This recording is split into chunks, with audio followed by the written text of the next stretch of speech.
आशा करता हूं आप सब बहुत अच्छे होंगे। मेरा नाम है सिद्धांत अग्निहोत्री, स्टडी ग्लोस पे आपका बहुत बहुत स्वागत है। दोस्तों, ये सुन के मेरा दिल टूट गया। डिजिटल अरेस्ट पे सबसे पहला वीडियो अगर आप सर्च करेंगे तो वो मेरा था। आज से 1.5-2 साल पहले जब मैंने बनाया था, सबसे पहले मैंने आपको अवेयर किया था कि ये कितना ज्यादा डेंजरस है, ठीक है ना। और आज फिर से, अब तो पीएम मोदी ने भी बात की, लेकिन आज फिर से डिजिटल अरेस्ट की अगर हम बात करते हैं तो एक ऐसा केस सामने आया है जिसने वाकई में मेरा तो दिल तोड़ दिया है। और मैं आपसे यही विनती करूंगा, मेरे भाई, मेरे दोस्त, मेरे बंधुओं, मेरी बहनों, कि मत फंसो इन तरीकों के स्कैम में।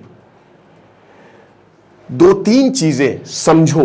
पहली बात, कोई भी सरकारी नुमाइंदा तुमसे पैसे की मांग कर ही नहीं सकता मेरे भाई। तुमको लगता है वो फोन पे तुमसे पैसे मांगेंगे? भाई वो डरते हैं, तुमने रिश्वत का वीडियो बना लिया उनकी नौकरी चली जाएगी। बहुत सतर्क रहते हैं। राइट्स है हमारे पास, समझो इस बात को। You need to understand. पैसे कोई नहीं मांगता। जहां पैसे कोई मांगे, रॉन्ग नंबर है, समझो। यहां पे स्कैम हुआ है दिल्ली एनसीआर 48 साल की बिजनेस वुमेन के साथ। विद्या इनका नाम है और टाइम्स ऑफ इंडिया में आर्टिकल छपा है। 1 सितंबर को सब बढ़िया चल रहा था, इनके पास एक कॉल आता है। कॉल के उस साइड एक एम्प्लॉय था डीएचएल के काम करने, और फ्लुएंट इंग्लिश, फ्लुएंट, ठीक है ना, जबरदस्त तरीके से। और ये बताते हैं कि एक पैकेज है मैम आपका, जो कि मुंबई से बीजिंग जाना है, और उसको मुंबई कस्टम ऑफिस ने पकड़ लिया है, ठीक है। अब भाई औरत ने बोला मैंने तो ऐसा कुछ नहीं भेजा। पहला साइन, फर्स्ट साइन, जब तुमने ऐसा कुछ नहीं भेजा तुरंत कॉल काट देना है। बिल्कुल भी इंडल्ज नहीं होना है। गाली वाली बक्के काट दो, कोई बात नहीं, लेकिन ऐसी चीजों में इंडल्ज होना ही नहीं। कॉल काट दो, ब्लॉक कर दो, समझ रहे हो। तो फर्स्ट स्टेप, ऐसा कॉल रिसीव ही नहीं करना है, ओके। तो अब क्या है कि यहां पे बोला कि इसमें एमडीएमए है, ड्रग्स है ना, मेथ। तो एमडीएमए जो है, ब्रेकिंग बैड जिसमें बना है, इनको पता ही नहीं था एमडीएमए क्या होता है। अब देखिए, 48 साल की औरत, business women, highly successful, but यहां पे फंस गई, ठीक है। ये बताती है कि आपके दिमाग से खेलते हैं। अरे दिमाग से खेलने दो ही मत तुम, है ना। अब क्या हुआ, अब ये बता रही है कि मुझे पता नहीं था एमडीएमए क्या होता है, और मैंने बोला कि मैंने तो ये सब भेजा नहीं है।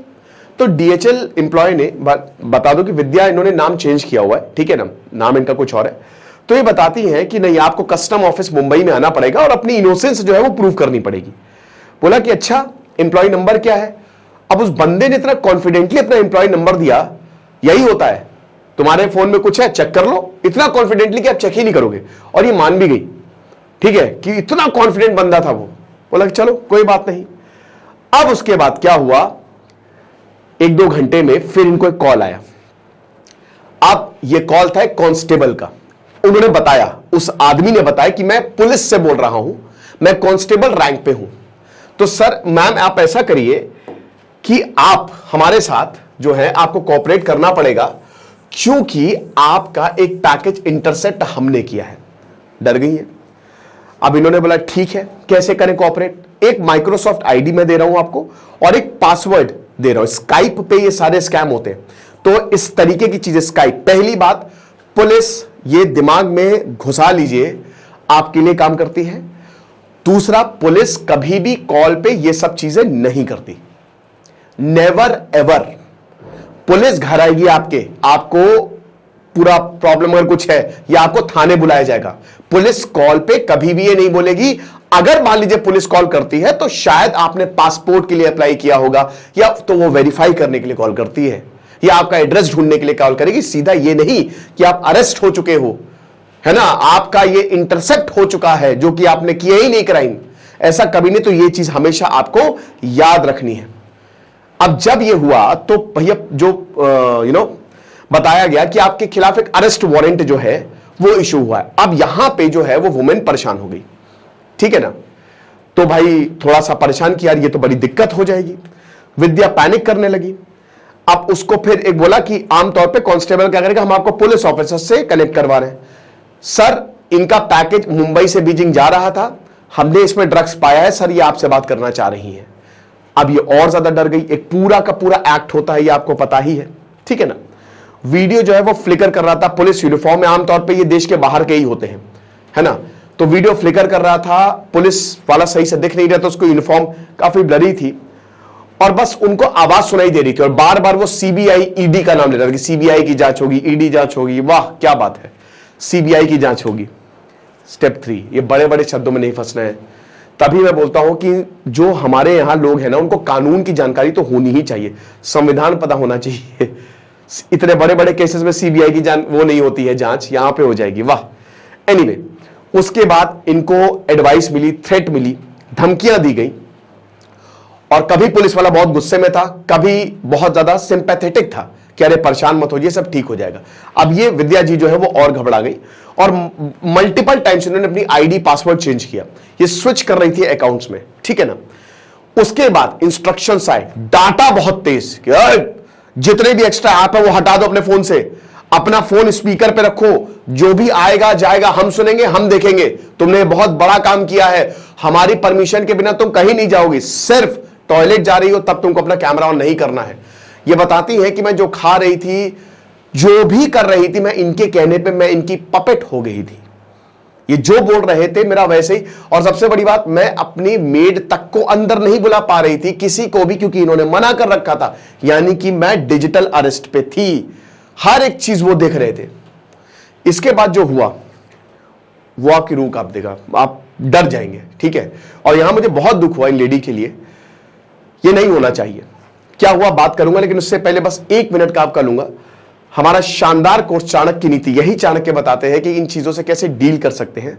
अगर आपको लगता है ये शानदार content, spiritual development, dark psychology, relationship management, ये आपके काम आ सकते हैं, तो सिर्फ 300 रुपए का हमने कोर्स ये निकाला है, आप इसको अवेल कर सकते हैं। आपका लिंक डिस्क्रिप्शन बॉक्स में दिया है।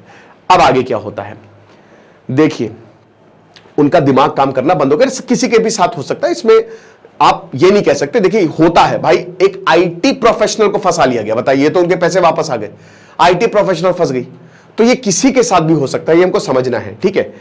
तो अब उन्होंने बोला कि आप एक बहुत बड़ी क्रिमिनल गैंग की पार्ट है जो ड्रग्स की तस्करी करते हैं। और डर गई कि भाई मैंने तो ड्रग्स का नाम ही नहीं सुना, मुझे तो ये तक नहीं पता एमडीएमए में क्या होता है। तो बोला कि बस प्लीज मैं आपके हाथ जोड़ती हूँ, केस को रफा दफा करिए, प्लीज प्लीज प्लीज, मुझे अपनी इनोसेंस को प्रूव करना था और मुझे पता ना था कि भाई मुझे कुछ भी नहीं पता है, ठीक है ना। अब ये बोलते थे ठीक है आपको कोऑपरेट करना पड़ेगा। मुझे लगा कि वो मुझे प्रोटेक्ट कर रहे हैं, लेकिन और मैं उनकी हेल्प कर रही हूं कि क्रिमिनल कौन है एक्चुअल में। लेकिन अब ट्रुथ बॉम्ब गिरने वाला है इनके ऊपर।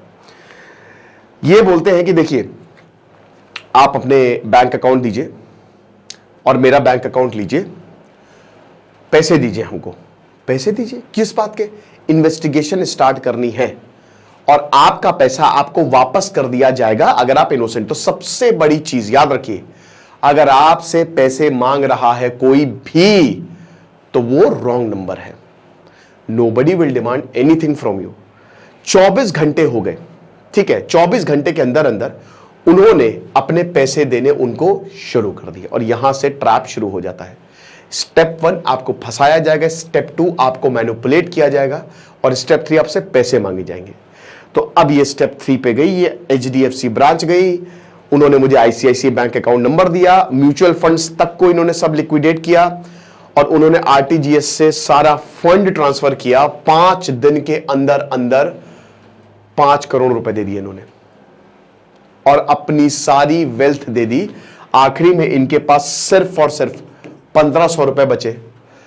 इतना मेहनत का पैसा उड़ा दिया। इतनी भाई बहुत, ये आप समझ रहे हो ना कि आप समझिए कि उनके ऊपर क्या बीत रही होगी। तो गया और उन्होंने बिलीव भी कर लिया। 1500 रुपए, हरियाणा का अकाउंट था, झज्जर का अकाउंट था, 1500 रुपए मेरे बैलेंस में बचे और उसके बाद ट्रांस रिमूव हुआ। जैसे ही पैसे गए टोन बदल गई, वो हंसने लगे। 5 सितंबर को मुझे पता चल गया था कि वो मेरा मजाक उड़ा रहे हैं और फिर मुझे पता लगा कि मैं फंस गई हूं इसमें। 5 दिन बाद जब मुझे होश आया तो मैंने अपने दोस्त से बात की और उसके बाद फिर मैंने एफआईआर दर्ज करवाई और पता चला कि क्या मेरा पैसा वापस आ सकता है? नहीं आ सकता। मल्टीपल अकाउंट में पैसा जाता है, कैसे ट्रैक कर सकते हो? नहीं कर सकते। हो सकता है, ऐसा नहीं है, लेकिन यहां पे मैं बैंक की भी बात बोलूंगा। भाई मेरा एक बार अभी क्या हुआ कि एक बैंक एक्सिस बैंक था, अब उसमें क्या हुआ था कि ये ऑन रिकॉर्ड है, मैं ऑन रिकॉर्ड बोल रहा हूं कि मेरा जो पैसा था वो गलती से किसी और में ट्रांसफर हो गया। एक बैंक अकाउंट जो है वो मैंने नंबर गलत, तो मैंने भाई कस्टमर केयर से कॉल की। अब कस्टमर केयर मुझसे कह रहे हैं कि ऐसा है, आप ये बात समझिए कि आप हम तो आपकी मदद नहीं कर सकते, म्यूचुअल बेसिस पे आप उससे कनेक्ट कर लीजिए। अरे ये क्या बात हुई यार भाई, म्यूचुअल बेसिस पे मैं क्या उसको कॉल करूं? फ्राइडे का सैटरडे संडे छुट्टी, अभी थोड़े दिन पहले की बात है, ठीक है, और 2-3 लाख अमाउंट था, आरटीजीएस मुझे किसी को करना था, मैंने किसी को कर दिया था। तो अब ये क्या बात हुई कि मैं उनसे, भाई मान लीजिए वो पैसा ना दे, फिर मैं क्या करूंगा? आपने तो अपना पल्ला झाड़ लिया, तो ये बैंक की गलती बहुत बड़ी है, बैंक को इस पर स्ट्रिक्ट होना पड़ेगा, है ना। आप वहां पे आप सीधा बैंक से कांटेक्ट करिए, आपके पैसे वापस आ जाएंगे।